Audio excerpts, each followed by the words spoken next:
This is OwlUp, where learning happens in minutes, not hours. For a deeper journey, explore all our courses at owlup.co. Now, let's dive in.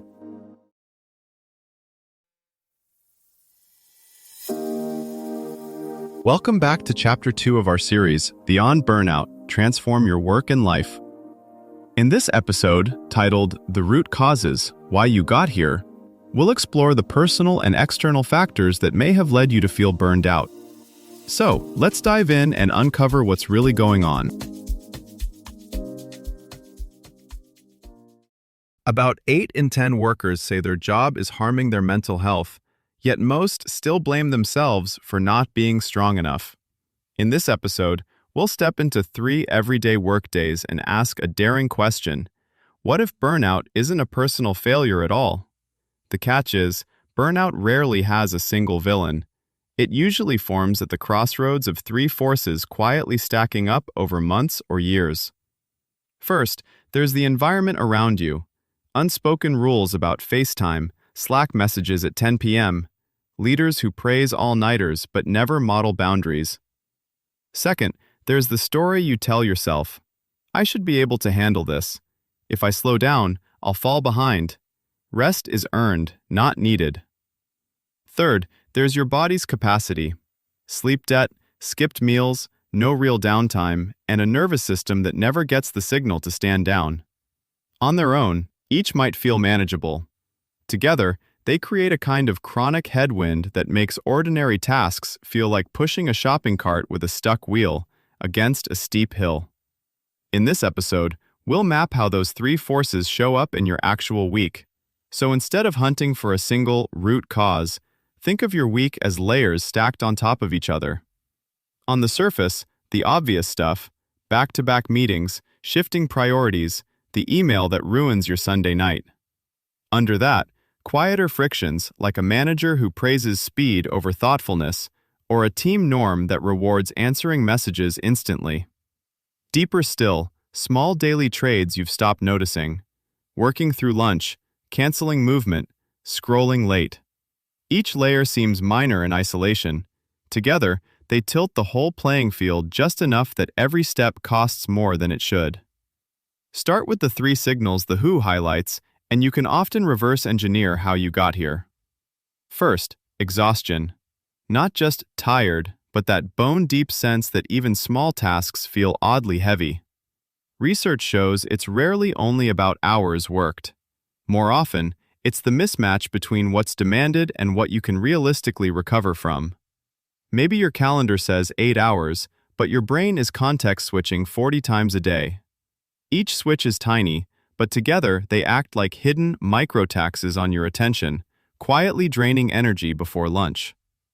Second, cynicism or mental distance. This is the part that can scare people. Why do I feel numb about work I used to care about? Studies of burnout in physicians, teachers, and engineers show a pattern. When people feel they have no real say in decisions that affect their work, they start protecting themselves by caring less. It's not that your values vanished, it's that your mind is trying to reduce pain from repeated disappointments, broken promises, or value clashes. Third, reduced sense of efficacy. You might still be hitting deadlines, but it feels like you're moving through molasses. APA data showing motivation drops under chronic strain hint at why. When effort no longer reliably leads to a sense of progress or recognition, your brain updates its equation. Why bother? That's not laziness, it's learned inefficiency. Your system is noticing that the return on effort has fallen. Now layer in lifestyle patterns that amplify all 3. Regular short sleep weeks spike cortisol, nudging your baseline stress up so far that normal feedback feels like criticism, and minor glitches feel like proof you're failing. Skipped movement, social isolation, and always-on devices close off the usual pressure valves that would let stress dissipate between spikes. Think of a traffic system where every light is slightly mistimed. One by itself is annoying. Many in a row turn a 15-minute drive into 40.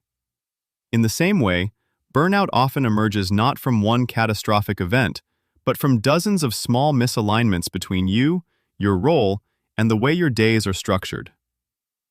Your challenge this week: pick one recent day that felt especially draining. Without editing or judging, reconstruct it hour by hour. For each hour, mark 3 things. 1. Energy level, 0 to 10. 2. Sense of control, low, medium, high. 3. Whether your effort felt noticed or useful. When you're done, circle the stretches where low energy, low control, and low usefulness cluster together. That cluster is your first real clue about why you're here. Think about the last time your day went sideways by 10 a.m. It often starts with something small. A meeting moved up without warning, a quick favor that's actually an hour, or a tiny comment that lands wrong. None of these alone explain why you end up wiped out and strangely detached by evening. But they do explain where your energy is leaking. To see it more clearly, it helps to zoom in on mismatches, the gap between what a situation quietly asks of you and what you actually have to give in that moment. A 30-minute brainstorm that really needs 3 people and 90 minutes of focus. A flexible role that still expects instant replies. Each mismatch adds friction you don't consciously track. In medicine, clinicians talk about allostatic load, the wear and tear from constantly adjusting to stressors. It's not the single spike that does the damage, it's your system never quite returning to baseline between them. Your workdays can function the same way. Dozens of minor readjustments, never fully reset, slowly bending your sense of what normal should feel like. Hybrid work will likely magnify these hidden pressures. Commutes may shrink, but meetings often multiply, and home boundaries blur. Expect more employers to track psychological sustainability the way they once tracked safety incidents. Dashboards flagging overload trends, tools suggesting when to decline work, even nudges to step away. Helpful, maybe, but also intrusive. The real test will be whether these systems restore your choice or just repackage constant availability in softer language. Conclusion: treat this week like opening the developer settings on your life.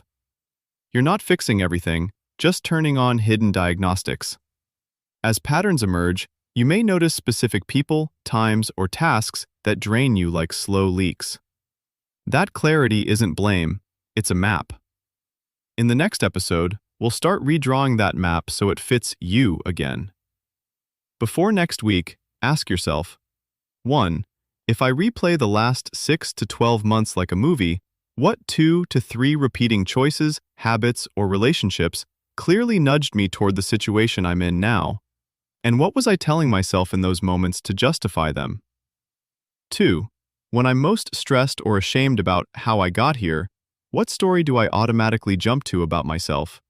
Lazy, broken, not enough, etc. And what hard evidence actually supports or challenges that story? 3. If I chose one tiny route to experiment with this week, a specific belief, a recurring behavior, or a person I keep saying yes to, what would it look like to respond differently just once? And what does that teach me about how much power I actually have to change the trajectory? This was OwlUp, your daily step forward. To keep learning with structured courses and more insights, go to owlup.co. Until tomorrow!